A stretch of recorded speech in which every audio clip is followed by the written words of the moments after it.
గత కొద్ది వారాలుగా నేను ఏ సబ్జెక్టు మీద వీడియో చేసి యూట్యూబ్లో అప్లోడ్ చేస్తున్నప్పటికీ కూడా డివిఎస్ హరికృష్ణ అని ఒక క్రైస్తవ మిత్రుడు, ప్రైజ్ ది లార్డ్, యేసును నమ్ముకో, ఈ ప్రపంచంలో పాపం చేయని వాళ్ళు క్రైస్తవులు మాత్రమే, నీకోసం నేను ప్రార్థన చేస్తాను, నీ ఆత్మ నరకానికి వెళ్లకుండా పరలోకానికి వెళ్ళడం కోసం నీ కోసం ప్రార్థన చేస్తాను అని చెప్పి కామెంట్లు పెడుతున్నాడు. నేను ఏ సబ్జెక్టు మీద వీడియో చేసినప్పటికీ కూడా ఇవే కామెంట్లు. మరి అసలు ఇటువంటి వాళ్ళకి కామన్ సెన్స్ పనిచేస్తుందో లేదో నాకైతే అర్థం కాదు.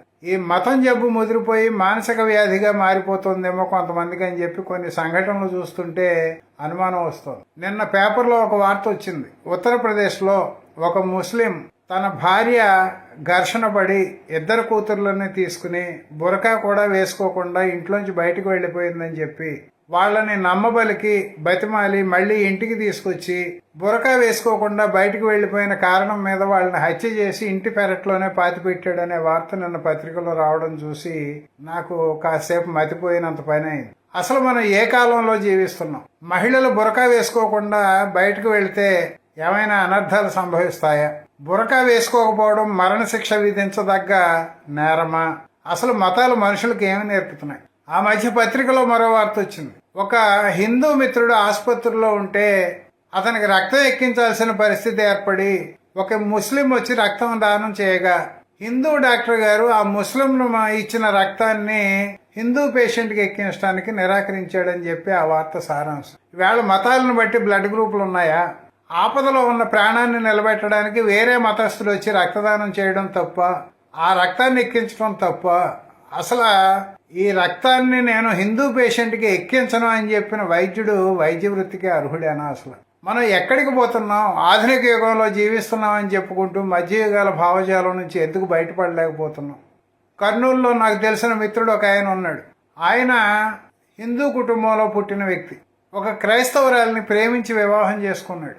వివాహం అయిన తర్వాత భార్య పెట్టే మానసిక హింసని వేదనని తట్టుకోలేక ఆవిడికి దూరంగా ఉంటూ ప్రత్యేకించి క్రైస్తవ బాధితుల సంఘం అని చెప్పి ఒక సంఘాన్ని స్థాపించాడు.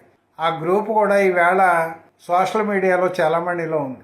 ఏమనుకోవాలి? అసలు మతం పేరు మీద సంసారాలను పాడు చేసుకుంటున్నారండి. కొద్ది రోజుల క్రితమే, అంటే ఒక వారం రోజుల క్రితం రాయలసీమ జిల్లా నుంచి ఒక అధ్యాపకుడు ఫోన్ చేయడం జరిగింది నాకు. ఆయన ఫోన్ చేసి, సార్ మీ వీడియోలు చూస్తూ ఉంటాను, మతం పేరిట జరుగుతున్న దుర్మార్గాల గురించి మీరు చాలా బాగా చెబుతూ ఉంటారు, దయచేసి నా వ్యక్తిగత కథనం గురించి కూడా వీడియో చేయండి సార్ అన్నాడు. అతను ఏమిటండి అని అడిగా.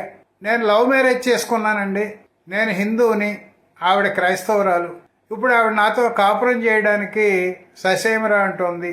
ఏమిటి అంటే వాళ్ళ పాస్టర్ గారు అన్యులతో సంసారం చేయడం తప్పు అని చెబుతున్నాడట. అన్యులు అంటే ఏమిటి? క్రైస్తవులు కాని వాళ్ళని అన్యులు అంటారు. హిందువులు నాస్తికులంటే, ముస్లింలు కాఫీర్లు అంటే, క్రైస్తవులు అన్యులని అవిశ్వాసులని పిలుస్తూ ఉంటారు. మరి నాతో కాపురం చేయడం ఇష్టం లేనిదా నువ్వు, నేను హిందువునని తెలిసి నువ్వు ఎందుకు పెళ్లి చేసుకున్నావని చెప్పి ఆయన అడిగాడట.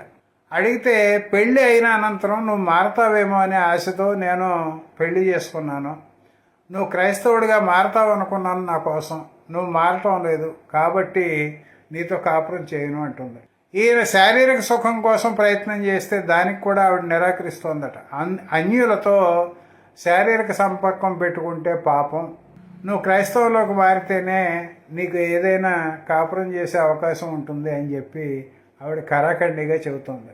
ఏమిటి సరే, ఈవేళ మనం ఈ కాలంలో జీవిస్తూ కూడా మతం పేరిట ఇంత అమానుషత్వాన్ని భరించాల్సిన పరిస్థితుల్లో ఉన్నామని చెప్పి ఆయన ఆవేదన వ్యక్తం చేస్తూ తన కథనాన్ని వీడియో ద్వారా 10 మందికి తెలియజేయమని చెప్పి కోరాడు. అంటే ఆయన ఏ స్థాయిలో మానసిక వేదన పడుతున్నాడో మనం అందరం అర్థం చేసుకో. మతాన్ని విశ్వసించడం వేరు, ఆ విశ్వసించిన మతాన్ని ఆచరించడం వేరు. కానీ మౌఢ్యం పెరిగిపోయి మతం తప్ప మరొకటి లేదు, అన్నింటికీ మతమే మూలం అని చెప్పి మనం జీవిస్తున్నాము అంటే మనం మనుషులుగా ఆలోచించడం లేదని అర్థం. దయచేసి మతం కారణంగా కాపురాలను కూల్చుకోకండి, జీవిత భాగస్వాముల్ని చంపకండి. మతాచారాలన్నీ మనుషుల కోసం ఏర్పడినవే తప్ప వాటి కోసం మనుషులు ఏర్పడలేదు. మనుషులు ఆలోచించడం నేర్చిన తర్వాతే మతాచారాలన్నీ ఉనికిలోకి వచ్చాయి. ముందుగా మతాచారాలు ఉనికిలోకి వచ్చి ఆ తర్వాత మనుషులు రాలేదు. మతాలైనా, దేవుళ్ళైనా, ఆచారాలైనా, సంప్రదాయాలైనా, నమ్మకాలైనా ఏమైనా సరే మనిషి ఆలోచన నుంచి పుట్టినవే. కాబట్టి వాటి పేరు మీద అజ్ఞానంగా ప్రవర్తించడం, అర్థం పర్థం లేని కామెంట్లు పెట్టడం, చేజేతుల కుటుంబాన్ని నాశనం చేసుకోవడం సబబు కాదు. దయచేసి ఆలోచించండి.